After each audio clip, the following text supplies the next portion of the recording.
Morning, আশা করি সবাই ভালো আছেন। শারীরিক মানসিক সুস্থতা সবার কামনা করি। তো আজকে চলে এসেছি একটা সুন্দর ভেস্টিজ রাইস ব্র্যান অয়েল দিয়ে একটা সুন্দর হেলদি রেসিপি নিয়ে, যেটা খুব সহজেই বানানো যায়। যারা আমরা ওয়ার্কিং লেডি আছি তাদের জন্য খুবই অল্প সময়ে 10 থেকে 15 মিনিটে এই খাবারটা বানিয়ে নিতে পারবেন এবং পুরো পরিবারের জন্য ভীষণই হেলদি। তো প্রথমে আমি কড়াইয়ে খানিকটা রাইস ব্র্যান অয়েল দিলাম। তার আগে আধ ঘন্টা আগে একটু গরম জলে কিছু নিউট্রেলা মানে সয়াবিন আমি ভিজিয়ে রেখেছিলাম, যেটা একদম সফট হয়ে গেছে। তারপর জল ছেঁকে সেটা ভেস্টিজ রাইস ব্র্যান অয়েল দিয়ে ভেজে নিলাম। তো এই খাবারটা কিন্তু খুবই হেলদি, প্রচুর প্রোটিন থাকে এটার মধ্যে, আর খেতেও খুব সুস্বাদু। ভাত, রুটি, লুচি সব কিছু দিয়েই এটা খাওয়া যায়। তো দেখুন, একদম মানে অন্য ধরনের এই রেসিপিটা। তো ভালো করে যাতে কাঁচা সয়াবিনের গন্ধটা চলে যায় সেরকমভাবে ভেজে নিতে হবে। তারপরে একটা শুকনো পাত্র নিয়ে সেটা গ্যাসে চড়িয়ে গরম করে তার মধ্যে কিছুটা কাঁচা বাদাম সেটা দিয়ে খানিকটা কাঁচা বাদামটা রোস্ট হয়ে যাওয়ার পরে তারপরে দিতে হবে পোস্তটা। যেহেতু আমি প্রথমবার বানিয়েছিলাম, আমি একটু ভুল করে ফেলেছিলাম, তো যাতে আপনারা ভুল না করেন, কারণ পোস্তটা যেহেতু খুব তাড়াতাড়ি রোস্ট হয়ে যায়, সেই জন্য পোস্ত আর বাদাম একসাথে দেবেন না। আমি একসাথে দিয়ে ফেলেছিলাম। তো বাদামটা একটু রোস্ট হওয়ার পরে পোস্তটা দেবেন, দিয়ে তারপরে ওই 1 মিনিট মতো নাড়াচাড়া করে নামিয়ে নেবেন। এবার গ্রাইন্ড করে নিতে হবে। প্রথমে আমাদের ভেজে রাখা নিউট্রেলাগুলোকে ভালো করে পেস্ট করে নিতে হবে। একবার দুবার দিলেই ওটা পেস্ট হয়ে যাবে, যেহেতু সিদ্ধ করে নরম করাও আছে, তার মধ্যে ভাজাও আছে। যেহেতু ওটা ভালো করে মানে সফট করে ওটা ভাজা ছিল, সেই জন্য ওটাকে গ্রাইন্ড হতে বেশি টাইম লাগবে না। তারপরে একটা টিফিন কৌটো নিতে হবে, যেটা ঢাকাওয়ালা কৌটো। তার মধ্যে আমি আবারও খানিকটা রাইস ব্র্যান অয়েল দিয়ে দিলাম। তো দিয়ে তারপরে পেস্টগুলো, প্রথমে সয়াবিনের পেস্টটা ওর মধ্যে দিয়ে দিলাম, একটু ওই পাত্রটা ধুয়েই জলটা একটু দিয়ে দিলাম। তারপরে যেটা করলাম সেটা হচ্ছে রোস্টেড বাদাম এবং পোস্ত যেটা ছিল সেই দুটোকে একটু জল দিয়ে ভালো করে একটা পেস্ট মতন বানিয়ে নেওয়া হবে। তার সঙ্গে 2 কাঁচা লঙ্কা দিতে হবে। তো এই পেস্টটা বানিয়ে নিলাম। তারপরে এই পেস্টটা বানানোর সাথে সাথে এই পেস্টটাও ওই সয়াবিনের পেস্টের সঙ্গেই দিয়ে দিতে হবে।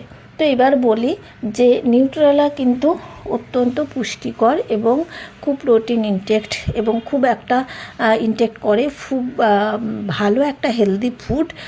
এই খাবারটা আমরা সবাই খেতে পারি, খুবই ভালো। আর যেহেতু আমি ভেস্টিজ রাইস ব্র্যান অয়েল দিয়ে ফুডগুলো বানিয়েছি, সেই জন্য সেটা তো অয়েলের মধ্যেও কোনো ফ্যাট বা কোনো কিছু নেই।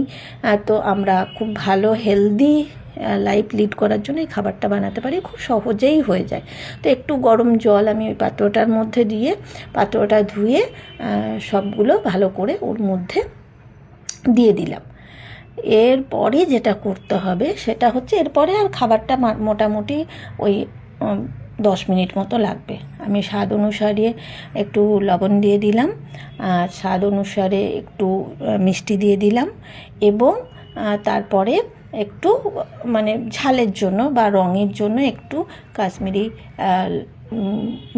লঙ্কা গুঁড়ো যেটা একটু দিয়ে দিলাম এবং সেটাকে ভালো করে মিক্সড করে ভালো আরেকটু রাইস ব্র্যান অয়েল দিতে হবে, কারণ এটা তো আর তেল বা কিছু দেওয়া হবে না, সেই জন্য ভালো করে এটাকে মিক্সড করে নিতে হবে। তো খুব ভালো করে মিশ্রণটাকে মিশিয়ে নিতে হবে। নুন, মিষ্টি, মানে ঝাল যেটা যেন সব সুন্দরভাবে মিশে যায়।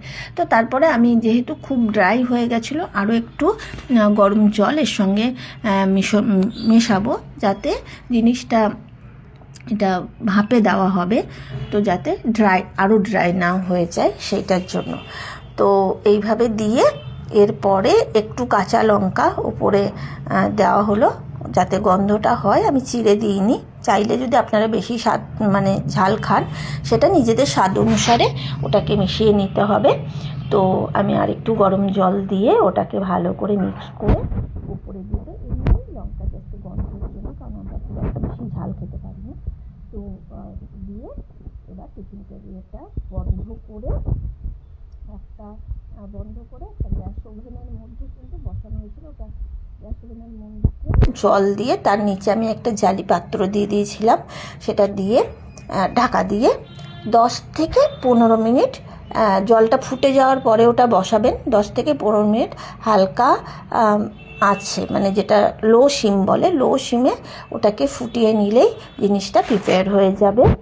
এবং ঠান্ডা হয়ে যাওয়ার পরে একটু ঠান্ডা হতে দিতে হবে, কারণ যেহেতু স্টিমটা ভিতরে থাকে তো টিফিন ক্যারিয়ারটা সহজে খুলতে চায় না, তো ঠান্ডা হয়ে গেলে খুলে যাবে।